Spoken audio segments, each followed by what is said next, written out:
नमस्कार मेरे भाई।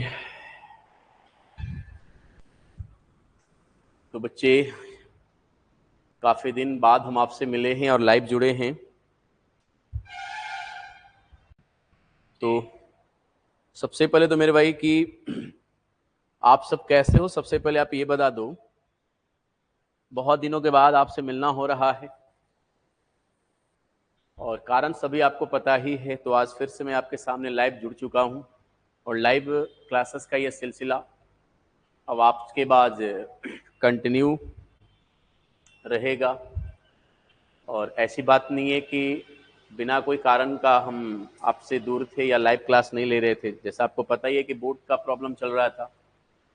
सामने स्क्रीन आपको दिख रहा है, मतलब बोर्ड आपका ठीक ठाक हो चुका है। हम फिर से तैयार हो चुके हैं नए जोश के साथ। वैकेंसी भी काफ़ी ज़्यादा है, एसएससी, रेलवे, डिफेंस, बहुत सारे वैकेंसियाँ हैं।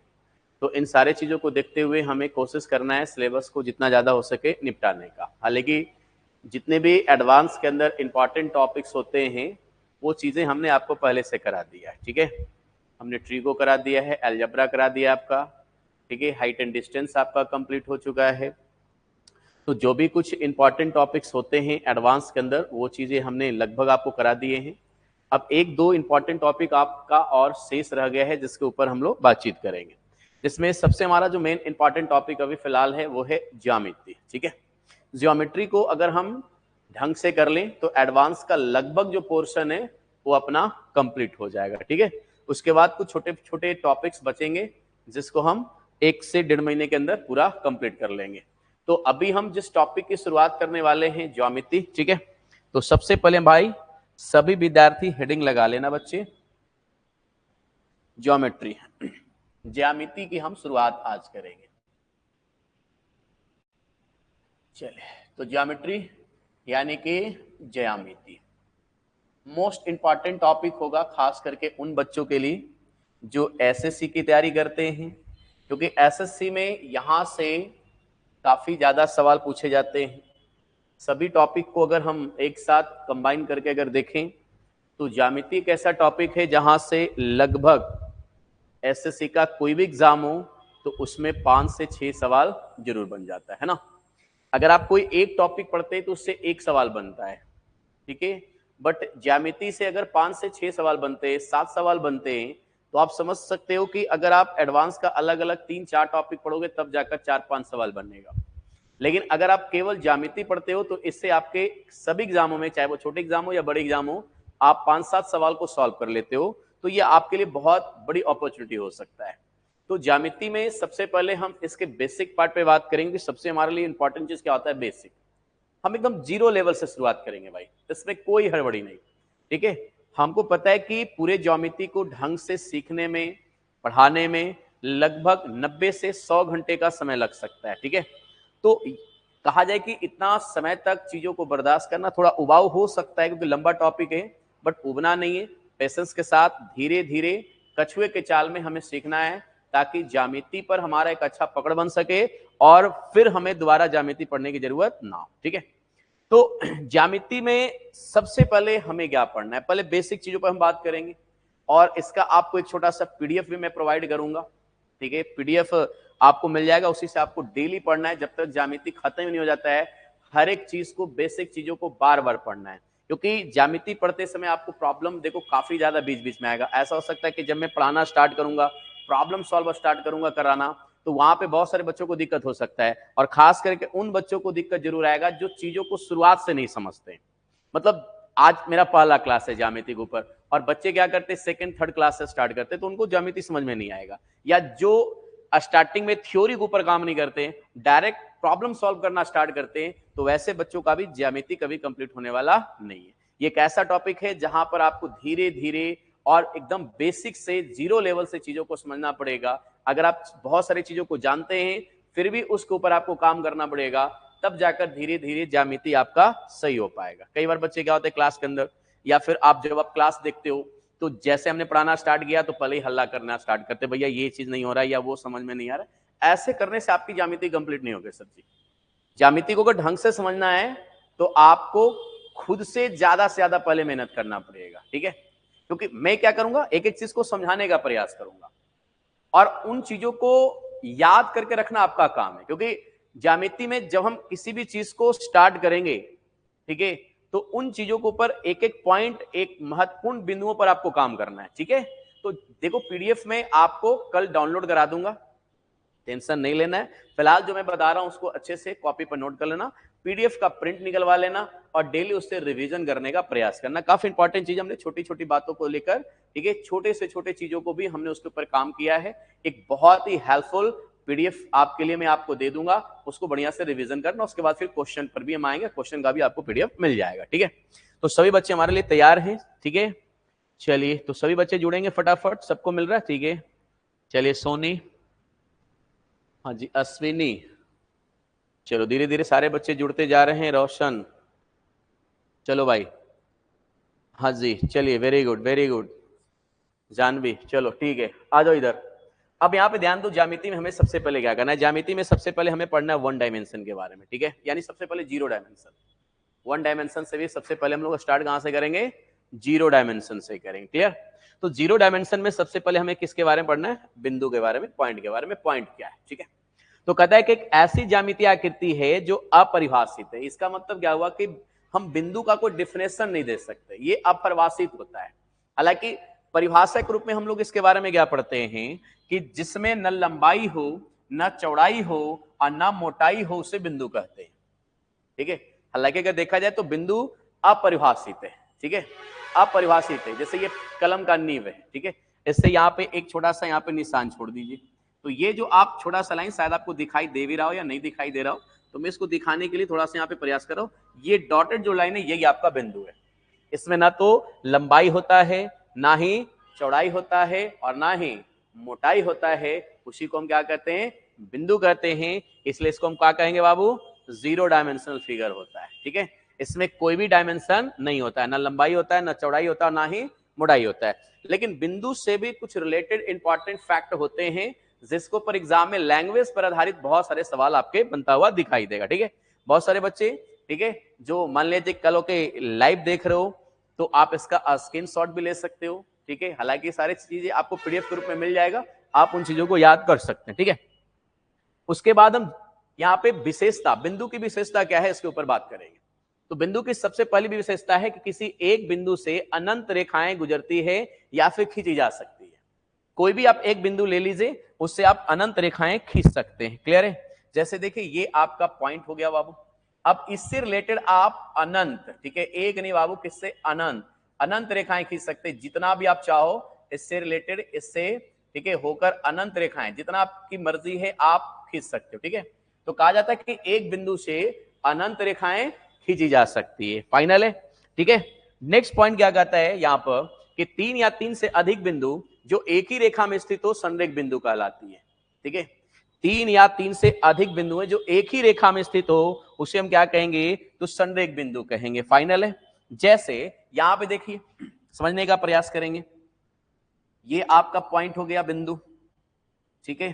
तो कहता है कि तीन या तीन से अधिक बिंदुएं जो एक ही रेखा में स्थित हो, देखिए यहां पर आप तीनों चारों को एक साथ मिला सकते हैं। तो यहां पर जो आपका ये बिंदु है, ये डॉटेड जो आप देख रहे हो, ये तीन चार बिंदुएं, ये चारों बिंदु क्या है बाबू, संरेख है। मतलब जो एक ही रेखा में स्थित होगा, क्या होगा, एक ही रेखा में स्थित होगा, उसी को हम कहते हैं संरेख। और जो एक रेखा में स्थित ना हो, उसे क्या कहेंगे, असंरेख बिंदु कहेंगे, ठीक है। तो छोटे छोटे पॉइंट है जिसको आपको याद करना है, ठीक है। ये सारी पॉइंट आपको सारे बिंदुओं पर फोकस करना होगा, क्योंकि यही छोटा छोटा चीज आपको कल होकर महान बनाएगा, ठीक है, ज्यामिति में आपको जानकार बनाएगा। तीसरा कहता है कि तीन या तीन से अधिक बिंदुएं जो एक ही रेखा पर स्थित ना हो, असंरेख बिंदु कहलाती है। दो विभिन्न बिंदु से केवल एक रेखा खींची जा सकती है, क्लियर। दो विभिन्न बिंदु से केवल कितनी रेखाएं, एक रेखा। जैसे मान लो एक लाइन यहाँ, एक डॉट यहाँ पे दे दिया, एक डॉट यहाँ पे दे दिया, अब बताओ इससे कितनी रेखा खींचोगे, तो जाहिर सी बात है एक ही खींचेंगे, दोनों को मिलाएंगे तो एक रेखा बनेगा। तो कहता है कि यहाँ पे दो विभिन्न बिंदुओं से केवल और केवल एक रेखा खींचा जा सकता है। उसके बाद बहुत सारे और भी पॉइंट है जिसको आपको याद कर लेना है, ठीक है बच्चे। तो आप इसको पढ़िएगा, समझ में आ जाएगा। जहां पे दिक्कत होगा आप हमें कमेंट बॉक्स में कमेंट कीजिएगा, मैं बता दूंगा, ठीक है। चलिए इसके आगे क्या है बच्चे, इसके आगे है प्रतिच्छेद बिंदु। बिंदु में एक सबसे इंपॉर्टेंट पॉइंट होता है हमारा प्रतिच्छेद बिंदु। प्रतिच्छेद बिंदु किसे कहते हैं, तो प्रतिच्छेद बिंदु, यहां पे देखिए इंटरसेप्ट पॉइंट, कि दो रेखाओं के उभयनिष्ठ बिंदु को, उभयनिष्ठ का मतलब क्या हुआ, कॉमन, ठीक है, उभयनिष्ठ का मतलब क्या हुआ, ठीक है, जहां पर दोनों रेखाएं क्या होता है, कटता है या कहा जाए मिलता है। तो कहता है कि दो रेखाओं के उभयनिष्ठ बिंदु को प्रतिच्छेद बिंदु कहते हैं। जैसे यहां पे देखिए एक रेखा है आपका यहाँ पे ए बी, इसको ए बी नाम दे दिया हमने, और ये हमारा एक रेखा है, लाइन है आपका सी डी, फाइनल। इन दोनों का इंटरसेक्शन पॉइंट क्या है बाबू, ओ। ये दोनों देखो, ये दोनों ए बी रेखा और सी डी रेखा यहाँ पे कट रहा है, ओ पर कट रहा है, तो इस ओ बिंदु को हम क्या कहेंगे, प्रतिच्छेद बिंदु कहेंगे।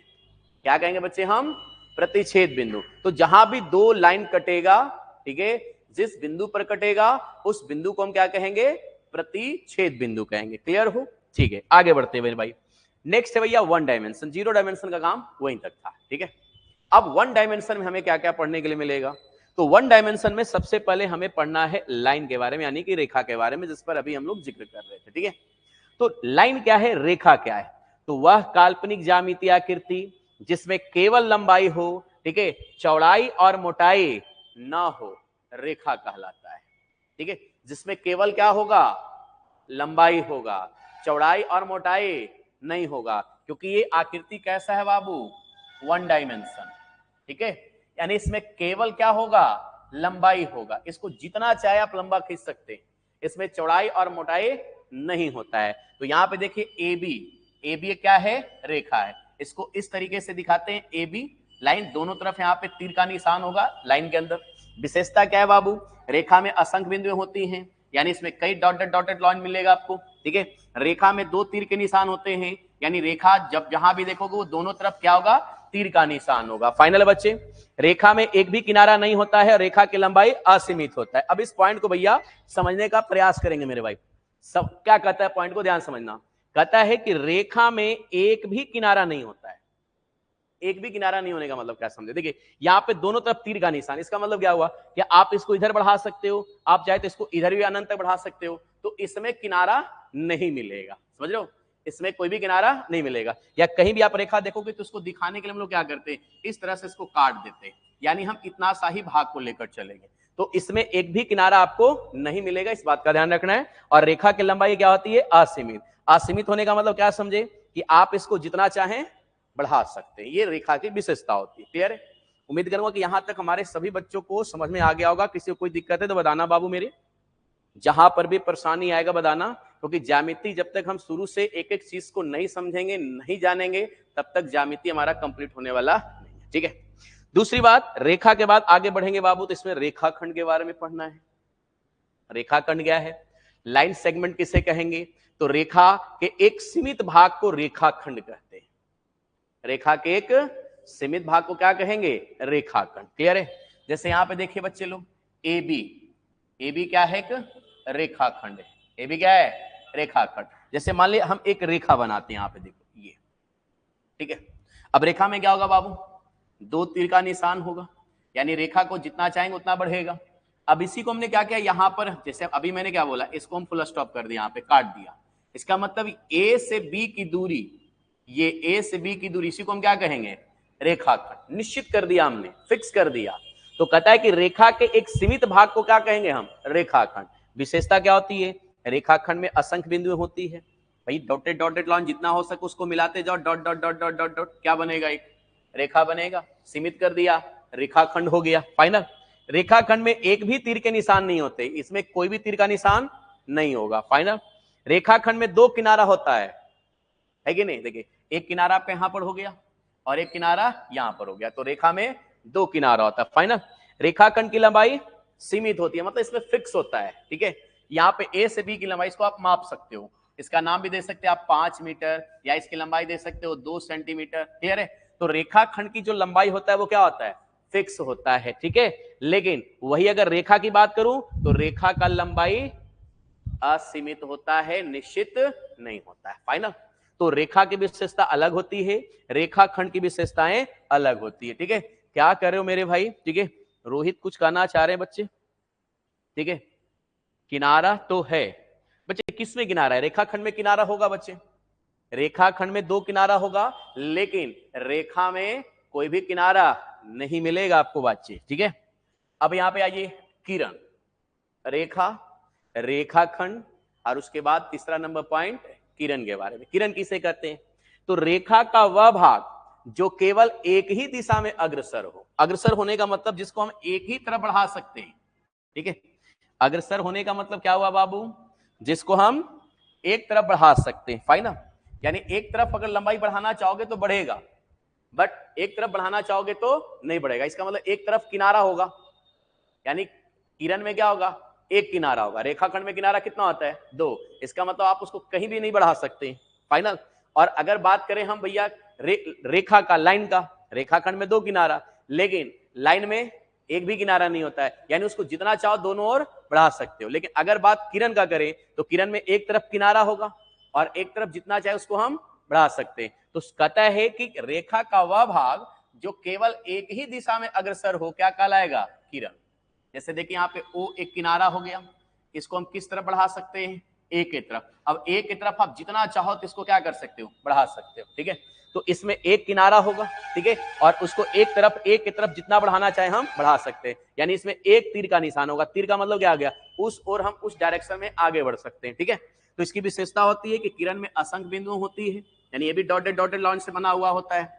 किरण में एक तीर के निशान होते हैं और किरण में एक किनारा होता है। देखिए एक तीर का निशान हो गया, एक इसमें किनारा हो गया। और किरण की लंबाई असीमित होती है। असीमित क्यों होता है बताओ? आप इसको एक छोर पर जितना चाहें बढ़ा सकते हो, इसलिए रेखा का जो लंबाई होगा वो क्या होगा? असीमित, ठीक है। तो आपको अगर मैं बोलूं कि भैया इनमें से किसका लंबाई सीमित होता है? रेखा, रेखाखंड और किरण। रेखाखंड का लंबाई क्या होता है? सीमित होता है, ठीक है। किसको दोनों ओर बढ़ाया जा सकता है? रेखा को बढ़ा सकते हैं, है कि नहीं? किसको एक ओर से बढ़ाया जा सकता है? किरण को हम एक ओर बढ़ा सकते हैं, है कि नहीं? तो रेखाएं, रेखाखंड और किरण, ये 3 इंपॉर्टेंट चीज होता है। तीनों का मतलब अलग अलग होता है, तीनों की विशेषताएं अलग अलग होती हैं। कुछ सिमिलरिटी होता है, जैसे मान लो सभी असंख्य बिंदुओं से मिलकर बना होता है। रेखा भी असंख्य बिंदु से मिलकर बना होता है, किरण भी असंख्य बिंदु से मिलकर बना होता है, रेखाखंड भी असंख्य बिंदुओं से मिलकर बना होता है, फाइनल। तो उम्मीद है कि रेखा, रेखाखंड और किरण समझ में आ गया होगा, फाइनल। चलिए आगे बढ़ते बच्चे। अब आ जाइए पैरेलल लाइन के ऊपर। पैरेलल लाइन क्या है? समांतर या समानांतर रेखा किसे कहते हैं, ठीक है। सबसे पहले हम इस पॉइंट को समझने का प्रयास करेंगे मेरे बाबू, ठीक है। रेखा किसे कहते हैं वो समझ में आ गया। अब रेखाओं में भी हम किस प्रकार की रेखा के बारे में बातचीत करेंगे? तो आप कहेंगे समांतर या समानांतर रेखा के बारे में बात होगा, यानी पैरेलल लाइन के बारे में बातचीत करेंगे, ठीक है। अब पैरेलल लाइन किसे कहते हैं? तो कहता है कि एक तल की 2 भिन्न रेखाएं समांतर कहलाती है यदि इनमें कोई भी बिंदु उभयनिष्ठ यानी कि कॉमन नहीं हो, चाहे वह दोनों तरफ कितनी भी बढ़ाया जाए। यानी 2 लाइन को किसी भी साइड आप जितना बढ़ा दो उसमें कोई भी पॉइंट कॉमन नहीं होगा। इसका मतलब दोनों एक दूसरे को कभी नहीं काटेगा, ठीक है। दोनों कभी भी एक दूसरे को नहीं काटेगा। तो वैसे लाइन को क्या कहेंगे हम? समांतर या समानांतर रेखा कहेंगे, ठीक है। अगर हमने भैया इसको ऐसे बनाया, इसको ऐसे बनाया, सपोज मान लीजिए, ठीक है, तो क्या ये दोनों लाइन समांतर है? नहीं। क्यों? क्योंकि जब आप इसको आगे ऐसे बढ़ाओगे ना तो ये कहीं ना कहीं जाकर कट जाएगा। तो जो समानांतर रेखाएं होती है वो कहीं भी कटने वाला नहीं होता है, ठीक है। तो यहां पे देखिए 2 रेखाएं हैं, एक आपका है ए बी और दूसरा आपका सी डी। अब आप इसमें देखिए रेखा है तो आप दोनों तरफ तीर का निशान दे सकते हैं इसको। अब ए बी को और सी डी को दोनों में से किसी भी एक लाइन बढ़ा दो, चाहे बी की तरफ बढ़ा दो, ए की तरफ बढ़ा दो, बी की तरफ बढ़ाओगे तो यहां पे डी बढ़ेगा, तो कहीं भी जाकर ये नहीं मिलेगा। आप इस तरीके से इसको जितना चाहो बढ़ा सकते हो, जितना मर्जी, ये कहीं भी जाकर मिलने वाला नहीं है। तो ऐसे ही लाइन को हम क्या कहते हैं? समांतर या समानांतर रेखा कहते हैं, ठीक है। इसको भैया इस तरह से इंडिकेट करते हैं, संकेत करते हैं, A B parallel C D, यानी ए बी जो रेखा है वो समानांतर है किसके? सी डी को। तो ये जो है लिखने का तरीका होता है, इसको आप याद रखिएगा, ठीक है। अब इसकी कुछ विशेषताएं होती है, क्या होता है ध्यान समझिए। कहता है पहला नंबर क्या है, यहां पे देखिएगा इंडिकेट है कि 2 रेखाओं के बीच की लंबवत दूरी बराबर होती है। भाई मेरे कहां जा रहे हो, थोड़ा स्थिर से हो जाए, है ना। कहता है कि 2 रेखाओं के बीच की लंबवत दूरी क्या होती है? बराबर। यहां पे देखिए एक आपका हो गया ए बी, दूसरा आपका हो गया रेखा सी डी, फाइनल। तो यहां पे देखिए ये परपेंडिकुलर लाइन हो गया, यहां पे देखिए 90 डिग्री कौन बन रहा है बच्चे, अरे बोल लो, यहां भी देखिए ये भी 90 बन रहा है।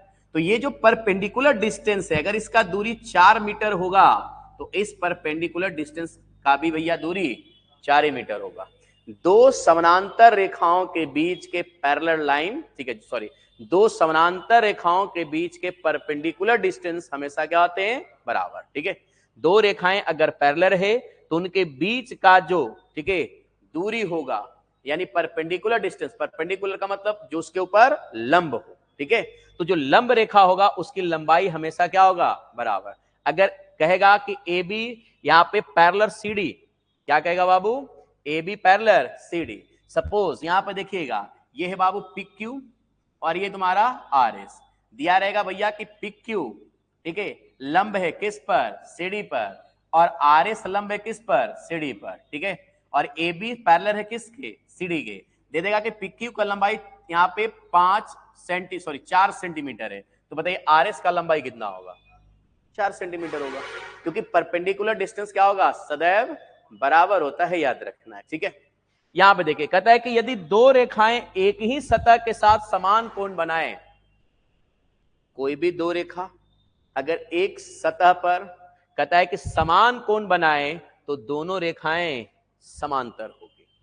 ठीक है, जैसे यहां पे देखिए बच्चा मेरे, ये सतह हो गया आपका, इसका नाम देता हूं मैं एक्स वाई, ठीक है, ये एक्स वाई सतह है फाइनल, इस पर दो रेखा हैं, एक आपका ए बी और ये आपका सी डी, इसको किरण भी हम कह सकते हैं बाबू, ये आपका, ठीक है, यहां पर रेखा कहिए किरण कहिए, कोई इसमें डाउट नहीं है। ठीक है, तो यहां पे देखिए ए बी और सी डी एक किरण है या कहा जाए रेखा है, दोनों ओर तीर दे दिया तो रेखा बन जाएगा, एक और दे दिया तो किरण बन जाएगा, फाइनल है।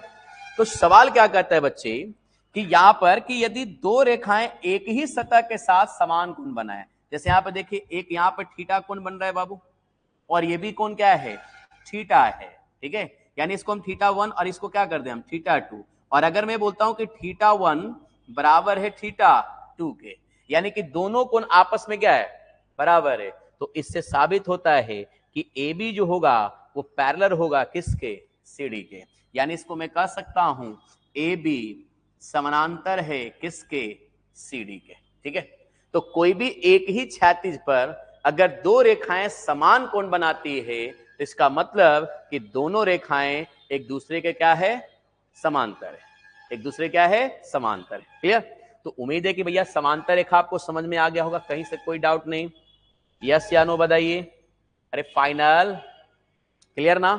चलिए अब इसके आगे बढ़ेंगे भाई, अब आगे हम लोग 2 डायमेंशन पर, 0 डायमेंशन में हमने पढ़ा केवल बिंदु के बारे में, 1 डायमेंशन में हमने पढ़ा रेखा, रेखाखंड, किरण और फिर पैरेलल लाइन।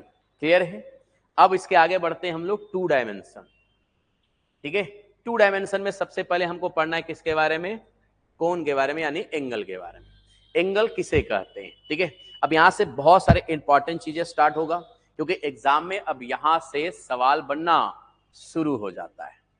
पैरेलल लाइन से भी सवाल आता है, लेकिन पैरेलल लाइन को हम आगे और विस्तार करेंगे, फिलहाल तो अभी हमने पैरेलल लाइन के बारे में जाना है, पैरेलल लाइन की विशेषताओं के बारे में भी समझेंगे, क्योंकि यहां से सवाल खूब बनता है। ठीक है, लेकिन उसके पहले हम लोग 2 डायमेंशन में कोण के बारे में समझेंगे। अब यहां से हर एक चीज को ढंग से बढ़िया से, हालांकि शुरुआत से ही याद रखना है, ऐसा नहीं कि मैंने यहां से बोला तो यहां से याद रखना है बाकी को छोड़ देना, नहीं, पहले वाले चीज भी इंपॉर्टेंट है, एक एक चीज को याद रखना है। ठीक है, तो कोण एंगल क्या है, किसी बिंदु पर दो रेखाएं या रेखाखंड या किरणों के मिलने से जो झुकाव पैदा होता है, क्या पैदा होता है बाबू, झुकाव पैदा होता है, उसे क्या कहते हैं, क्लियर, जैसे देखिए ओ ए किरण हो गया, ओ बी क्या है, किरण है, एक झुकाव बना भैया ओ पॉइंट पर, है कि नहीं, यहां पर आपका ओ ए और ये हो गया आपका ओ बी, फाइनल, यहां पर देखिए ओ पर झुकाव पैदा हुआ, ये झुकाव, इसी को हम क्या कहेंगे, ये थीटा कोण हो गया, ये हमारा क्या हो गया, थीटा कोण। क्लियर है, अब देखो कोण जो होता है ना वो कई प्रकार का बनता है। ठीक है, कभी कभी ऐसा भी हो सकता है कि आपको झुकाव नहीं दिखेगा, लेकिन जहां पर भी दो रेखाएं, दो किरणें, दो रेखाखंड मिलता है वहां पर झुकाव उत्पन्न होगा। हो सकता है कि कहीं कहीं झुकाव आपको नगण्य दिखेगा, ऐसा हो सकता है कहीं कहीं झुकाव आपको नहीं दिखे, लेकिन वहां भी कोण बनेगा, चाहे वो झुकाव नगण्य होगा फिर भी वहां पर कोण बनेगा। फाइनल। जैसे यहां पर देखेंगे तुरंत हमारा दिमाग जाएगा कि यहां पे झुकाव हो रहा है, लेकिन झुकाव इधर भी है बाबू, है कि नहीं? लेकिन हमारा विशेष ध्यान किधर होता है? जिधर कम दिखाई पड़ता, मतलब जिधर की दूरी क्या, दोनों रेखाओं के बीच जिधर दूरी कम होता है ना, उधर हम लोग झुकाव देखते हैं। लेकिन जहां पर दूरी ज्यादा होता है ना दोनों रेखाओं के बीच, इधर भी आपका झुकाव हो रहा है, तो कोण इधर भी बनेगा। ठीक है, लेकिन कई प्रकार के कोण होते हैं, कई प्रकार के कोण की विशेषताएं होती है। तो सबसे पहले हम जानेंगे कोण किसे कहते हैं। तो कोण किसे कहेंगे बाबू? जहां पे दो रेखाएं, दो किरणें, दो रेखाखंड आकर मिलेगा, फिर झुकाव बनेगा, तो वही झुकाव को हम क्या कहते हैं बाबू? कोण कहते हैं। ठीक है, यहां पर देखिए कहता है कोण की माप हमेशा डिग्री या अंश में की जाती है, यानी कोण की माप आपको हमेशा किस में करना है? डिग्री में करना है। क्लियर? कहता है कि कोण में दो भुजाएं तथा एक शीर्ष होता है। भुजा कौन कौन? ए बी और ओ बी। ए बी और सॉरी ओ ए और ओ बी। ओ ए और ओ बी क्या है? भुजा। और एक शीर्ष बिंदु कौन? ओ शीर्ष बिंदु हो गया। ठीक है, फाइनल।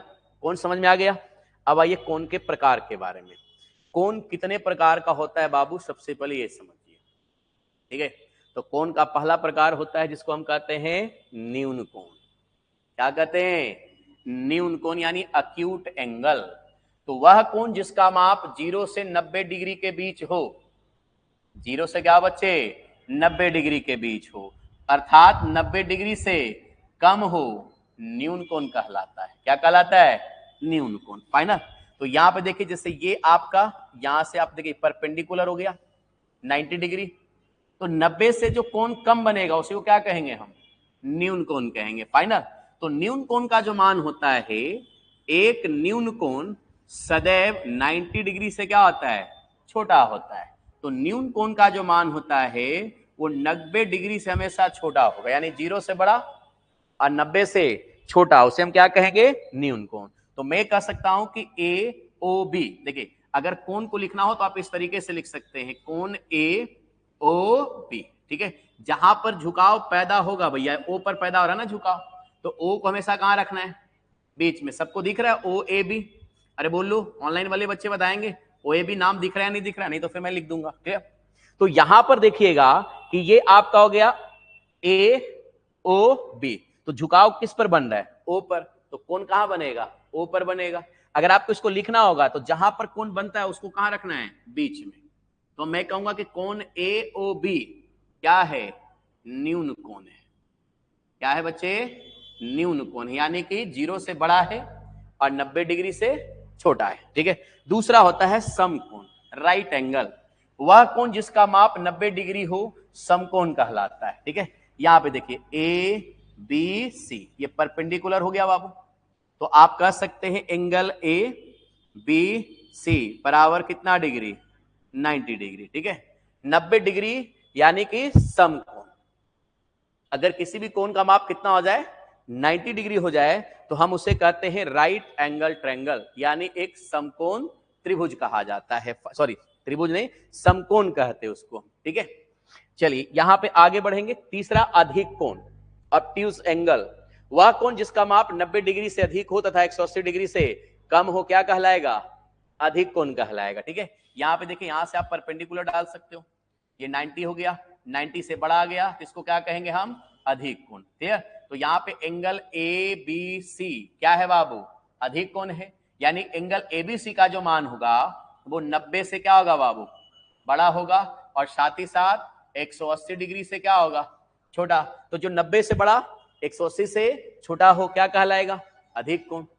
चौथा है भैया सरल रेखीय कोण या फिर रिज्यू कोण, जिसको स्ट्रेट या फिर यहाँ पे लाइन एंगल भी कहा जाता है। ठीक है, वह कोण जिसका माप 180 डिग्री हो से सरल रेखीय कोण कहते हैं। यहां पे देखिए, यहां पर भैया यहां पे आपको झुकाव नजर नहीं आएगा। देखो अगर मैं इसको थोड़ा सा हटा दूं कुछ देर के लिए, तो यहां पर भी देखिए कि यहां पर दो किरणों का यहां भी मिलन हुआ है। ठीक है, यहां पे भी दो किरण आपको मिल रहा है। कौन कौन किरण मिल रहा है बाबू बताइए? तो एक देखिए ओ से ए और एक ओ से, तो ओ ए और ओ बी दो यहां पर किरण मिला कि नहीं मिला? कहां पर मिला? ओ बिंदु पर मिला। तो ओ पर आपको कोई झुकाव दिख रहा है? नहीं दिख रहा है, एकदम प्लेन दिखेगा, कोई झुकाव नहीं दिख रहा है। अगर मान लो इस तरह से दिखे, जैसे मान लो मेरा ये हाथ है, ठीक है, तो देखिए एक तरफ आपको यहाँ पे झुकाव महसूस होगा, होगा कि नहीं होगा, यहाँ पे है कि नहीं। लेकिन अगर यही सीधा मैं ऐसे कर दूं, कोई झुकाव नहीं दिखेगा। लेकिन भाई देखिए यहां से जुड़ा हुआ है, यहाँ पे जुड़ा है ना, यहाँ पे, ठीक है, तो यहाँ पे कौन बन रहा है, कितना का बन रहा है, 180 डिग्री का फाइनल। तो यहाँ पे कहता है कि स्ट्रेट लाइन, ठीक है, यहाँ पे सरल रेखीय कोण या फिर रिज्यू कोण, यानी कि वह कोण जिसका माप 180 डिग्री, उसे क्या कहेंगे हम, सरल रेखीय कोण कहेंगे। तो ओ ए और ओ बी मिला ओ पॉइंट पर, तो यहां पर जो एंगल बनेगा वो कितना बनेगा, 180 डिग्री का बनेगा फाइनल। अगर आप चाहें तो यहां पर देखिए परपेंडिकुलर भी डाल सकते ओ पर, यहां पे देखो, अगर मैं चाहूं तो ओ पर परपेंडिकुलर डाल दूं, देखो ऐसे, समझने का प्रयास करना, ठीक है। यहां से अगर मैं इसका नाम दे दूं भैया, यहां पे सी नाम दे दूं, तो देखो ओसी क्या है भैया, परपेंडिकुलर है कि नहीं, तो 90 एने बन गया और 90 इधर बन गया, तो टोटल कोण कितना बन गया बताओ, तो 90 90 180। तो इसी को हम कहते हैं जिसका माप 180 डिग्री हो उसे हम कहते हैं सरल रेखीय कोण या फिर रिज्यू कोण। तो पहला हो गया न्यून कोण, दूसरा हो गया सम कोण, तीसरा हो गया अधिक कोण, चौथा हो गया सरल रेखीय कोण, ठीक है। अब आइए पांचवा नंबर कोण। पांचवा नंबर कोण को कहते हैं पुनर्युक्त कोण या परिवर्तित कोण या फिर बृहत कोण फाइनल। वह कोण जिसका माप 180 डिग्री से अधिक, 180 डिग्री से क्या बोल रहे हैं बाबू, अधिक, और 360 डिग्री से कम हो, पुनर्युक्त कोण या परिवर्तित कोण या फिर बृहत कोण कहलाता है, ठीक है। यहां पे देखिए बच्चे, ये ओ है, ये बी है, ये ओ है, ये आपका ए है, यहां पर आपका ओ बिंदु पर मिला, तो ओ ए और ओ बी रेखा, रेखाखंड, या फिर आप इसको किरण कर सकते हैं, ठीक है। अगर तीर दे दिया दोनों तरफ तो रेखा, एक तरफ दिया तो किरण, दोनों तरफ अगर नहीं दिए तब रेखाखंड हो जाएगा, ठीक है। तो यहां पर देखिए कि एंगल जो है ना सर जी, जो 180 डिग्री से क्या हुआ वो अधिक हो, और जो 360 डिग्री से क्या हुआ वो छोटा हो, उसी को हम क्या कहते हैं, पुनर्युक्त कोण या परिवर्तित कोण या फिर बृहत कोण कहते हैं, यानी रिफ्लेक्स एंगल कहा जाता है इसको, ठीक है। तो यहां पर आपका जो एंगल है बाबू, देखिए यहां पर ए ओ बी, ए ओ बी, ये क्या है बाबू, एक रिफ्लेक्स एंगल है, क्या है, रिफ्लेक्स एंगल है, ठीक है। अब आपको इसको दिखाना पड़ेगा, नहीं तो बहुत सारे क्या होंगे इधर से देख लेंगे। अगर बात देखिए, अगर मान लो कि लिखता है बृहत कोण, आपको समझना पड़ेगा, यहां पे क्वेश्चन में दिया रहेगा बृहत कोण, यहां पर ए ओ बी, तो जैसे वो बृहत कोण लिख दिया, रिफ्लेक्स एंगल लिख दिया, तो आपको समझना है कि ये एंगल 180 से क्या होगा, बड़ा होगा, 180 से बड़ा। तो जैसे मान लें कि हम यहाँ पे एक ऐसे लाइन ड्रॉ कर दिया, अब बताओ यहाँ पे ए है, ये ओ है और ये आपका बी है, अब मैं किस एंगल के बारे में बात कर रहा हूं, बृहत, तो भाई इधर बात कर रहा हूं या इधर कर रहा हूं, ऊपर या नीचे, तो आप सीधे कहेंगे नीचे वाला, क्योंकि बृहत कोण का मान क्या होता है, 180 डिग्री से बड़ा और 360 डिग्री से छोटा होता है। तो अगर मैं ओबी को यहां पे आगे बढ़ाऊंगा तो यहां तक तो 180 बनेगा, 180 पर बड़ा हो गया भैया, तो ये रिफ्लेक्स एंगल हो गया। तो इसी चीज को हमें समझना है, लैंग्वेज के रूप में आपको देगा और आपको वहां पे समझना पड़ेगा, नहीं तो कई बार बच्चे इस एंगल को ही मान लेते हैं कि अधिक कोण वाला है, यानी बृहत कोण है, 180 डिग्री से बड़ा है, 360 डिग्री से छोटा है। जब तक आपका देखो ज्यामिति में सबसे इंपॉर्टेंट होता है ड्राइंग, समझ लो, जब भी सवाल बनाते हो तो सवाल बनाते समय जब तक आपको स्ट्रक्चर नहीं बनाना आएगा तब तक सवाल भी आसानी से नहीं बनेगा, है कि नहीं। जैसे छोटा सा मैं एग्जांपल आपको दे रहा हूं, समझने का प्रयास कीजिएगा। जैसे मान लीजिए कि एक सर्कल है, क्या है, सर्कल है, समझने का प्रयास करो। अब ये सर्कल है और सर्कल का ये हो गया पॉइंट, ठीक है। अब इसको हमने इसको 4 भाग में बांट दिया, समझने के लिए बता रहा हूं, हालांकि छोटी छोटी जानकारी तो आपके पास होता ही है। तो एक जो भाग होगा वो कितने डिग्री का होगा, 90 डिग्री का होगा। कितने डिग्री का होगा, 90 डिग्री का होगा, इसमें तो कोई शक नहीं। अब सपोज मान लो मैं एक छोटा सा तुमको एग्जांपल दे रहा हूं, जैसे आपसे एक सवाल कहेगा कि किसी सर्कल में एंगल, यहां पे देखिएगा दिया रहेगा ए ओ बी बराबर 120 डिग्री, कितना दिया हुआ है, 120 डिग्री। तो इसमें सबसे इंपॉर्टेंट क्या है, ड्राइंग। बहुत सारे विद्यार्थी को ड्रॉ ही नहीं करने आता है, ठीक है। जिसमें कहेगा कि ओ सेंटर है, ओ क्या है बाबू, सेंटर है, और ए बी जो है परिधि पर स्थित है। ए बी कहां स्थित है, परिधि पर। तो एक बच्चा क्या करेगा, उसको इस तरीके से बनाएगा, देखो यहां से ऐसे ड्रॉ करेगा, एक बच्चा इसी फिगर को ऐसे बनाएगा, देखो ये O हो गया, ये A हो गया, ये B हो गया, एक फिगर ऐसे बनाएगा। अब तुम खुद सोच के देखो कि दोनों में तुमको परफेक्ट कौन दिख रहा है। भाई अगर इसको ऐसे कर देंगे हम तो 180 बन जाएगा, तो ये 180 नहीं बल्कि क्या है 120, यानी थोड़ा सा क्या लेने का है कम, तो परफेक्ट ये रहेगा। देखो इसको सामने अगर खींच देंगे, ठीक है, तो ये पूरा 180 होगा, तो 180 से थोड़ा सा कम लिया तो ये 120 डिग्री, जो कि परफेक्ट बनेगा हमारा, है कि नहीं। तो इसमें सबसे इंपॉर्टेंट चीज क्या होता है, ड्राइंग। अगर मान ले यही हमको खींचना रहता है भैया 210 डिग्री का, कितने खींचना रहेगा 210 का, तो कैसे खींचोगे। यहाँ पे देखो ये सेंटर हो गया, सेंटर पर मान लो 210 डिग्री का बना रहा है कौन, तो हमको पता है कि यहाँ सीधा सीधा खींच देंगे बाबू तो कितने का बनेगा 180 का बनेगा। इसका मतलब क्या हुआ कि हमको 180 से थोड़ा ज्यादा बनाना पड़ेगा, है कि नहीं। तो ये वाला जो एंगल होगा वो कितने का बनेगा 210 का। और यही चीजें हमें क्या करना है, समझना है सवाल बनाते समय। और नहीं तो ड्राइंग अगर आपने सही से नहीं किया तो फिर सवाल आपसे कतई नहीं बनेगा, पॉइंट इधर उधर हो जाएगा, आपको समझ में नहीं आएगा कितना बनेगा कितना नहीं बनेगा, कंफ्यूजन हो जाएगा, ठीक है। तो सबसे बड़ा चीज है कि लैंग्वेज पर ध्यान रखना है और ड्राइंग को मजबूत करने का प्रयास करना है, ठीक है। तो चलिए सबसे बड़ा चीज हो गया पुनर्युक्त कोण, परिवर्तित कोण, बृहद कोण हम लोग समझ गए। अगला नंबर है भैया संपूर्ण कोण। कौन सा कोण, संपूर्ण कोण, ठीक है। कंप्लीट एंगल, वह कोण जिसका माप 360 डिग्री हो उसे संपूर्ण कोण कहते हैं। क्या कहते हैं, संपूर्ण कोण, ठीक है। अर्थात एक निश्चित बिंदु से घूर्णन करते हुए कोई रेखा अपने प्रारंभिक स्थान पर चली जाए तो निश्चित बिंदु पर बना कोण 360 डिग्री का कोण होता है ना। जैसे मान लीजिए ये पॉइंट हो गया O, क्लियर है। अब देखिए ये रेखा जो है ना सर जी, देखो ये एक रेखा है फाइनल, अब ये यहां से चलना स्टार्ट करेगा और चलते चलते चलते चलते फिर क्या आ जाएगा, इसी लाइन पर आ जाएगा।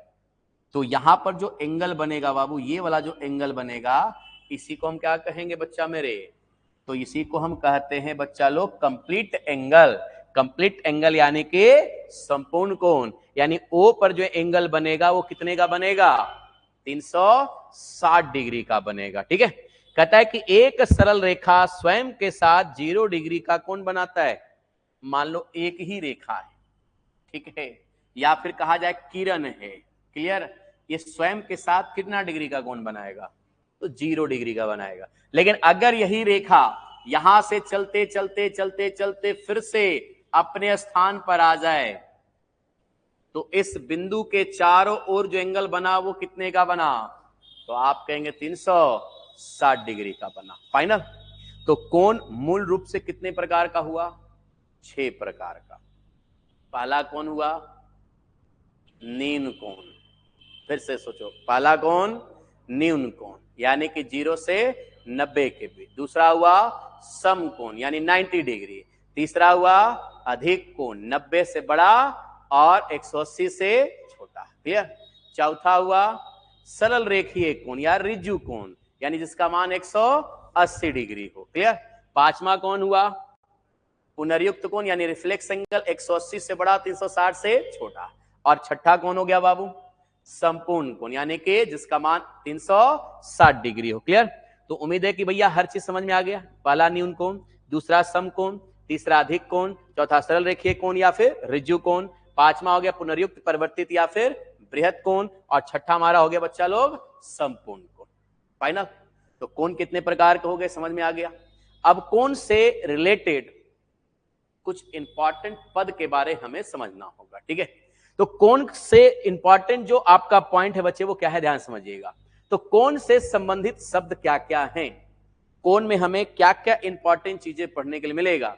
तो सबसे पहले ये 2 इंपॉर्टेंट चीज जिससे एग्जाम में सवाल हमेशा आपको बनता हुआ दिखाई देगा, और उसमें सबसे पहला है आपका पूरक या अनुपूरक या कोटि पूरक या फिर लंब पूरक, जिसको हम कहते हैं कंप्लीमेंट्री एंगल, ठीक है।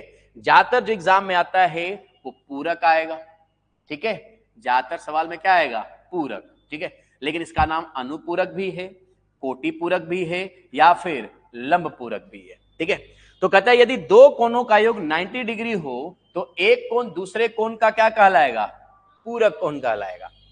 कोई भी 2 कोण को जोड़ने पर कितना आ रहा है 90 डिग्री आ जाए, कोई भी 2 कोण को जोड़ा 90 आ गया तो उसी को हम क्या कहेंगे पूरक कोण कहेंगे, अनुपूरक कोण कहेंगे, कोटि पूरक कोण कहेंगे। यानी एक कोण दूसरे का क्या होगा पूरक कहलाएगा। जैसे मान लीजिए एक कोण है आपका 30 डिग्री, एक कोण कितना है? अब मैं बोलूं कि 30 का भैया पूरक कोण बताइए, तो 60 हो जाएगा, क्योंकि 30 और 60 को जोड़ेंगे 90 आएगा। मैं बोलूं एक कोण का मान 75 है, तो इसका भैया पूरक बताइए कौन है, तो 15 है, क्योंकि जोड़ने पर 90 आना चाहिए। तो दो कोणों का योग अगर 90 हो जाए तो वो क्या कहलाएगा? एक कोण दूसरे कोण का पूरक कहलाएगा। क्लियर? दूसरा होता है बच्चे समपूरक। दूसरा कोण क्या है? समपूरक कोण, सप्लीमेंट्री एंगल। फाइनल है। अब यहां पे देखिए, दो कोणों का योग 180 डिग्री हो तो एक कोण दूसरे कोण का क्या होता है? समपूरक कोण कहलाता है। अब भैया कोण, पूरक और समपूरक में क्या संबंध, इसको समझिएगा। जैसे कोण का मान कितना डिग्री है? 36 डिग्री है। तो इस कोण का अगर पूरक के बारे में बात करें तो पूरक कोण जोड़ने पर 90 आना चाहिए। तो भैया 90 में से 36 घटाओ, कितना आ गया? 54। तो 36 का पूरक कौन हो गया? 54। अगर मैं बात करूं 36 डिग्री का संपूरक बताओ कौन होगा, तो 180 में से 36 घटा दिया, कितना आ गया? 144। तो 36 का पूरक 54 और 36 डिग्री का संपूरक 144। फाइनल है। अरे बोल लो, तो 36 डिग्री कोण का हो गया बच्चे लोग पूरक कोण 54 डिग्री और संपूरक कोण हो गया 144 डिग्री। उसी तरह से मान ली थीटा है, थीटा का पूरक पूछेगा तो क्या आ जाएगा बाबू? 90 माइनस थीटा, क्योंकि जोड़ने पर 90 आना चाहिए, तो 90 में से थीटा घटाएंगे तो पूरक निकल जाएगा। और संपूरक निकालना होगा तो 180 में से घटाना होगा। अब यहाँ पे एक जो चीज है वो ध्यान देने वाली बात है कि देखिए, एक कोण 36 था, उसका पूरक कितना था? 54। और संपूरक कितना है? अब ये दोनों के बीच देखो, पूरक और संपूरक के बीच अगर डिफरेंस देखोगे तो डिफरेंस हमेशा 90 डिग्री का आएगा। डिफरेंस क्या होगा बच्चा लोग? हमेशा 90 डिग्री का। यानी किसी भी कोण का जो संपूरक कोण होता है वो पूरक कोण से 90 डिग्री ज्यादा होता है। ठीक है, हमने यहां पर पॉइंट भी इंडिकेट कर दिया है कि एक कोण का संपूरक कोण पूरक कोण से 90 डिग्री अधिक होता है। ठीक है, एक कोण का संपूरक कोण अपने पूरक कोण से क्या होता है? 90 डिग्री अधिक होता है। तो जैसे अगर मैं आपसे सवाल कर दूं कि एक कोण का पूरक, ध्यान समझिएगा, एक कोण का पूरक 70 डिग्री है, तो बताइए उसका संपूरक कोण कितना होगा? तो संपूरक पूरक का क्या होता है? 90 डिग्री अधिक। तो 90 जोड़ देना बाबू, तो कितना आ जाएगा? 160 डिग्री। फाइनल। अरे बात समझ में आया? अगर तुमसे डायरेक्ट सवाल कर दे कि संपूरक और पूरक कोण के बीच कितने डिग्री का अंतर होता है, संपूरक कोण और पूरक कोण के मध्य कितने डिग्री का अंतर होता है, तो सीधे हम कहेंगे 90 डिग्री। क्या कहेंगे बाबू? 90 डिग्री। फाइनल। तो इस पॉइंट को हमेशा याद रखिएगा, सवाल बनाते समय ये वाला पॉइंट आपको काफी ज्यादा हेल्प करेगा। ठीक है, बहुत ज्यादा एग्जाम में रिपीट होने वाला सवाल है। एसएससी का तो प्रत्येक एग्जाम ऐसा नहीं है जो इससे ना आया हो सवाल। कोई भी साल ले लो, कोई भी साल का सवाल उठा के देख लो ना, ज्यामिति से अगर सवाल आता है तो संपूरक का पूरक से सवाल जरूर उठा लेता है। ठीक है, तो ये हो गया आपका कोण से संबंधित शब्द। और भी बहुत सारे शब्द हैं, जैसे अगला नंबर हो गया आसन्न कोण। आसन्न कोण क्या है बच्चे, ये समझिएगा, जिसको कहते हैं एडजेसेंट एंगल। ठीक है, तो कहता है कि उन दोनों को आसन्न कोण, उन दो कोणों को आसन्न कोण कहते हैं जिसके एक शीर्ष बिंदु हो। दो कोण का शीर्ष बिंदु क्या होगा? एक होगा, और जिसका एक भुजा उभयनिष्ठ हो। उभयनिष्ठ का मतलब दोनों में रहेगा, दोनों कोण में शामिल रहेगा, और उन दोनों कोण की अन्य भुजाएं उभयनिष्ठ भुजा के विपरीत दिशा में होगा। जैसे यहां पे देखिए, यहां पर आपका एक एंगल है ए ओ बी, ए ओ बी, और एक है आपका बी ओ सी। यहां देखिए बी ओ सी, ये दोनों कोण क्या कहलाएंगे? आसन्न कोण। क्यों कहलाएंगे समझिएगा बाबू, कि जो दोनों कोण है आपका एओबी और बीओसी, इसमें शीर्ष बिंदु एक ही है, कौन? ओ है, इसका एक शीर्ष बिंदु है, और इसमें एक भुजा उभयनिष्ठ है, कौन? तो उभयनिष्ठ भुजा हो गया बीसी, सॉरी ओबी। उभयनिष्ठ भुजा कौन हो गया? ओबी। हमने इंडिकेट भी कर दिया है कि ओ भी उभयनिष्ठ भुजा है और ओ शीर्ष बिंदु है।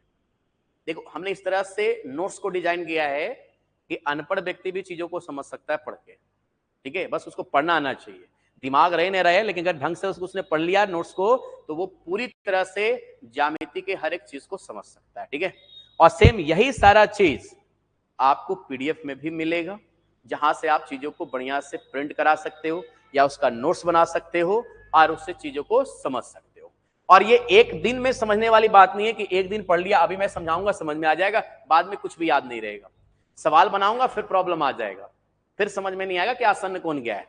लेकिन बार बार पढ़ोगे, लगातार पढ़ते रहोगे, तब जाकर ज्यामिति पर तुम्हारा अच्छा पकड़ बन जाएगा। नहीं तो होगा क्या, आज पढ़ोगे कल बनाओगे, याद रहेगा, चीजें लगे भैया आसान है बना लेंगे, फिर 2-4 दिन के बाद दिमाग से बाहर निकल जाएगा, बनाना स्टार्ट करोगे समझ में नहीं आया कैसे होगा। तो ये चीजें लगातार पढ़ते रहने का है, समझ रहे।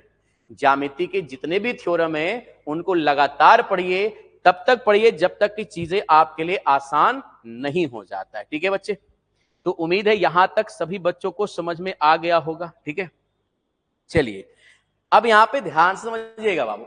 नेक्स्ट क्या कहता है, रैखिक युग्म कोण, लीनियर पेयर एंगल। यहां से भी सवाल बनेगा, लीनियर पेयर से सवाल डायरेक्ट आता है। आसन्न कोण का तो केवल यूज होता है सवालों में, लेकिन सवाल यहां से डायरेक्ट बनेगा। डायरेक्ट कहां से बनेगा वो सारा चीज मैं हिंट देते जा रहा हूं। कहता है कि दो आसन्न कोणों जिनके विपरीत भुजाएं दो विपरीत किरणें हों, कहता है कि जिसके, कहता है कि भिन्न भुजाएं यानी अलग अलग जो भुजा है अगर वो अपोजिट साइड में आ गया तो कहता है कि रैखिक युग्म कोण कहलाते हैं। क्या कहलाते हैं, रैखिक युग्म। हालांकि ये भी देखो आसन्न ही है। एक देखिए बच्चे लोग, यहां पे मैं इसका नाम दे दूं भैया ए, ठीक है, ये हो गया आपका ओ, ये आपका हो गया बी, इसको दे देता हूं मैं आपका सी। तो देखो यहां पे ए ओ सी, ये आ गया θ1, और एक हो गया आपका बी ओ सी θ2। ये भी क्या है, आसन्न कोण ही है, क्योंकि देखिए इसमें एक भुजा घनिष्ठ है कौन, ओ सी, और ओ क्या है, दोनों का शीर्ष बिंदु है, तो ये दोनों भी क्या कहलाएगा, आसन्न कोण ही कहलाएगा। लेकिन ये कैसा आसन्न कोण है, तो आप कहेंगे रैखिक युग्म है। क्यों, क्योंकि इसमें दो किरणें ओए और ओ बी एक दूसरे का क्या है, अपोजिट है, विपरीत है कि नहीं। अगर मैं बात करूं ए ओ, यहां पे देखिए ए ओ बी का, ए ओ बी का, तो ये कौन सा एंगल बनेगा, ऋजु कोण बनेगा। अभी कुछ देर पहले बताया था, है ना, यहाँ पे ऋजु कोण, यहाँ पे देखिए ए ओ बी, इसको भैया ये ऋजु कोण, और ऋजु कोण का मान कितना होता है, 180 डिग्री। यानी कि अगर आप θ1 और θ2 को जोड़ेंगे, ठीक है, तो ये आपका θ1 और θ2 का मान कितना आ जाएगा, तो आप कहेंगे सर जी 180 डिग्री आ जाएगा। ठीक है, θ1 और θ2 का मान कितना आ जाएगा, 180। या फिर आपसे सवाल ऐसे भी कर सकता है कि कोई किरण, क्या कहेगा, कोई किरण, ठीक है, यहां पे देखिए ए बी रेखा पर, कोई किरण ए बी रेखा पर आकर ओ बिंदु पर मिलता है। ठीक है, कोई किरण है जो ए बी रेखा पर कहां मिलता है, ओ पर, या ओ पर आपतित तो होता है। तो सवाल कहेगा इस प्रकार बने आसन्न कोण का मान कितना होगा, तो 180 डिग्री। क्लियर, या सीधा सीधा कहेगा कि एक कोण का मान भैया दिया हुआ है यहां पे 70 डिग्री, तो दूसरे कोण का मान बताएं कितना होगा, तो 110 डिग्री। फाइनल, क्लियर हो, कोई डाउट, अरे बोलो, बात समझ में आ गया। ठीक है, तो सबसे पहले हमने समझा पूरक कोण, फिर हमने समझा संपूरक कोण, अभी हम लोग समझ गए आसन्न कोण, और फिर हमने समझा रैखिक युग्म कोण। फाइनल, तो ये कोण से रिलेटेड कुछ शब्द हैं। अगला है बच्चे लोग शीर्षा अभिमुख कोण। शीर्षा अभिमुख कोण, वर्टिकली अपोजिट एंगल।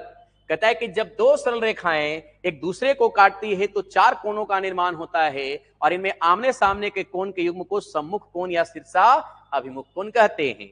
जैसे यहां पे देख सकते हो आप, ए बी और सी डी एक दूसरे को काटता है ओ पर, तो यहां पे देखिए चार एंगल बना बाबू। कितना एंगल बना, तो ये जो दो अपोजिट एंगल होगा, ओ यहां पे देखिए ए ओ सी और बी ओ डी, यहां पे देखिए ए ओ सी और बी ओ डी क्या है, शीर्षाभिमुख कोण। उसके बाद देखिए ये दोनों साइड ऊपर नीचे वाला, ये भी दोनों क्या कहलाएगा, शीर्षाभिमुख कोण, यानी एओडी, और फिर आ गया बच्चे लोग यहाँ पे बीओसी, ये भी दोनों क्या कहलाएंगे, शीर्षाभिमुख कोण। तो आमने सामने के जो कोण होते हैं वो क्या कहलाते हैं, शीर्षाभिमुख कोण कहलाते हैं। और यहाँ पे कहता है शीर्षाभिमुख कोण बराबर होते हैं। शीर्षाभिमुख कोण आपस में क्या होता है, बराबर होगा। दिया है ए बी और सी डी एक दूसरे को ओ पर काटता है, इस एंगल का मान 40 है, तो इस एंगल का मान बताओ, 40 डिग्री होगा। वर्टिकली अपोजिट एंगल इक्वल होता है, ठीक है। शीर्ष अभिमुख कोण सदैव आपस में बराबर होता है, समान होता है। क्लियर? चलिए अगला नंबर है लंब, परपेंडिकुलर। लंब क्या है, इसको आप शुरू से ही पढ़ रहे हैं। दो रेखाएं एक दूसरे को लंब कहलाती है यदि उनके बीच का कोण 90 डिग्री हो। दो रेखाएं एक दूसरे पर क्या है, लंब होगा यदि कोण का मान कितना हो, 90 डिग्री। देखिए ए बी और सी डी, ए बी और सी डी, जैसे मान लो ओ पर कट रहा है, कहां पे कट रहा है, ओ पर। तो यहां पर देखिए बच्चा लोग, यहां पर जो एंगल बना हो कितने का बना, 90 डिग्री का। तो मैं कह सकता हूं कि ए बी लंब है किस पर, सी डी पर। इसको इस तरह से इंडिकेट किया जाता है, ठीक है, लिखा जाता है ए बी परपेंडिकुलर किस पर, सी डी पर, ठीक है। यानी ए बी जो है सी डी के साथ कितने डिग्री का कोण बनाएगा, 90 डिग्री का कोण बनाएगा। फाइनल है, अरे फाइनल, चलो ठीक है, यहां तक बात समझ में आ गया। अब आ जाइए लंब समद्विभाजक। क्या बाबू, लंब समद्विभाजक यानी परपेंडिकुलर बाइसेक्टर।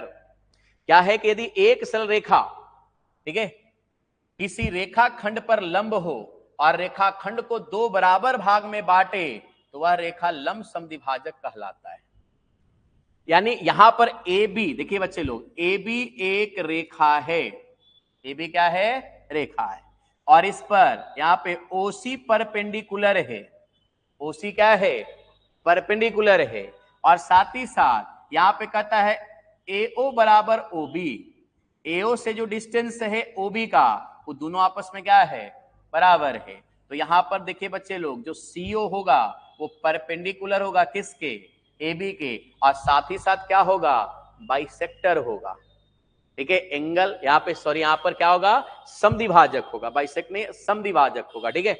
यानी परपेंडिकुलर बाइसेक्टर, एक होता है एंगल बाइसेक्टर और एक होता है बाबू परपेंडिकुलर बाइसेक्टर। एंगल बाइसेक्टर का मतलब हो गया कि कोण को बराबर भाग में बांट रहा है, और यहाँ पर पेंडिकुलर बाइसेक्टर यानी कि लंब भी है और साथ ही साथ भुजा को दो इक्वल पार्ट में बांट भी रहा है। क्लियर? कहता है कि लंब समद्विभाजक पर स्थित प्रत्येक बिंदु दोनों अंत बिंदु से समान दूरी पर होता है। अंत बिंदु यानी कि जहां पर रेखाएं अंत कर रहा है वहां से इक्वल डिस्टेंस पर होगा। जैसे यहां पर देखो, ये आपका ए बी रेखा है, क्लियर है। सी डी देखिए बच्चा लोग, सी डी क्या है, यहाँ पे बाइसेक्टर है, परपेंडिकुलर बाइसेक्टर है, क्लियर।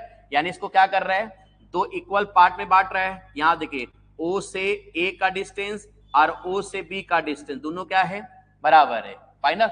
और यहां पे देखिए बच्चा ए बी जो है, यहां पे देखिए ए बी पर परपेंडिकुलर है कौन, यहां पर ओ डी, या ऐसे कह सकते हैं ओ बी, कहां गया, कहां गया,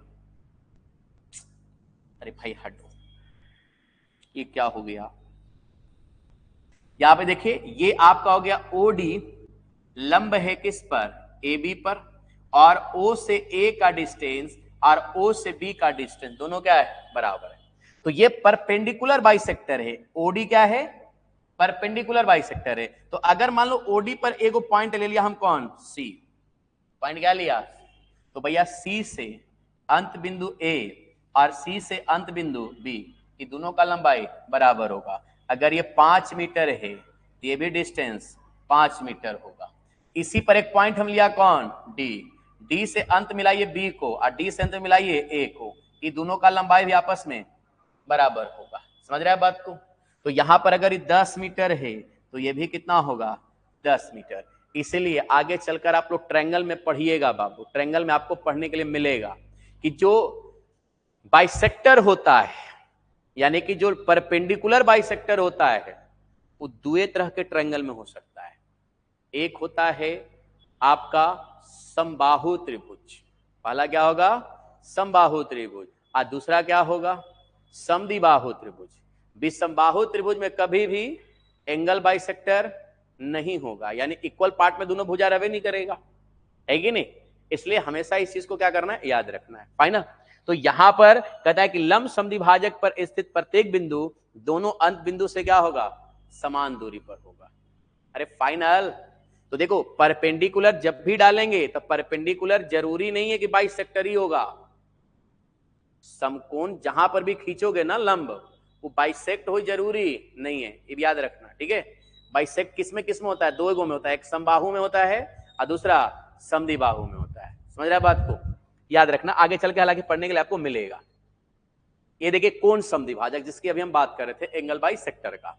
यदि एक रेखा किसी कोण को दो बराबर भाग में बांटे तो वह रेखा कोण समद्विभाजक या कोण अर्धक कहलाता है। ठीक है, जैसे यहां पे देखिए ए ओ सी और ये आपका बी, तो यहां पर जो ओबी रेखा है वो आप क्या करेंगे, ए ओ बी, देखिए यहां पे एंगल ए ओ बी बराबर होगा एंगल यहां पर बी ओ सी, यानी अगर ये 40 डिग्री है तो भी क्या हो गया 40 डिग्री, तो ये जो आपका ओबी है वो क्या कहलाएगा, समद्विभाजक कहलाएगा, एंगल बाइसेक्टर कहलाएगा, कोण अर्धक कहलाएगा। ठीक है, यहां पे देखिए अर्धक पर स्थित प्रत्येक बिंदु दोनों भुजाओं से समान दूरी पर स्थित होता है। यहां पर देखिए जैसे मान लिया जाए कि ये आपका O है, ये D है और ये F है, यहां से हमने एंगल बाइसेक्टर खींच दिया आपका E, एंगल बाइसेक्टर इसको दो बराबर भाग में क्या कर रहा है, बांट रहा है। तो यहां से अगर आप परपेंडिकुलर डालेंगे इस वाले पॉइंट से, जैसे इस पर हमने परपेंडिकुलर डाल दिया, इस पर हमने परपेंडिकुलर डाल दिया, तो यहां से यहां का डिस्टेंस और यहां से यहां का डिस्टेंस दोनों आपस में क्या होगा, बराबर होगा। ठीक है, यहां से मान ले कि दोनों पर परपेंडिकुलर डाल रहे हैं, इस पर परपेंडिकुलर, इसी से भैया इस पर परपेंडिकुलर, तो ये दोनों डिस्टेंस आपस में क्या होगा, बराबर होगा। ठीक है, तो कहता है कि अर्धक पर स्थित प्रत्येक बिंदु दोनों भुजाओं से समान दूरी पर स्थित होता है, यानी कि परपेंडिकुलर डिस्टेंस हमेशा आपस में क्या रहेगा, बराबर रहेगा। उम्मीद है बच्चा यहां तक आप हमारी बात को अच्छे से समझ पाए होंगे। अभी बहुत सारी बातें हैं जो आपको समझाना बाकी है। ठीक है, तो आज हम एंगल बाई सेक्टर तक ही रहने देते हैं, यहां तक आप चीजों को अच्छे से रीड करके आइएगा, समझ के आइएगा। ठीक है, फिर हम इसके आगे आपको कल समझाएंगे और कल भर समझाएंगे, उसके बाद हम लोग जितना मैं समझा दूंगा उस पर फिर मैं प्रॉब्लम स्टार्ट कर दूंगा। ठीक है, तो मैं प्रयास करूंगा कल आपको पूरा काम क्लियर हो जाए ताकि अगले दिन से फिर आपका प्रॉब्लम स्टार्ट हो जाए। ठीक है, तो फिलहाल आप लोग इतना बढ़िया से नोट कर लीजिएगा, इसको याद करने का प्रयास कीजिएगा। हो सकता है कि आज नहीं तो कल हम आपका पूरा पीडीएफ आपको जितना मैं आपको शुरुआत में दौर में समझाऊंगा पढ़ाने के लिए उतना आपको दे दूं, उतना तक आप याद करते रहिएगा। ठीक है, चलिए take care, bye bye, see you.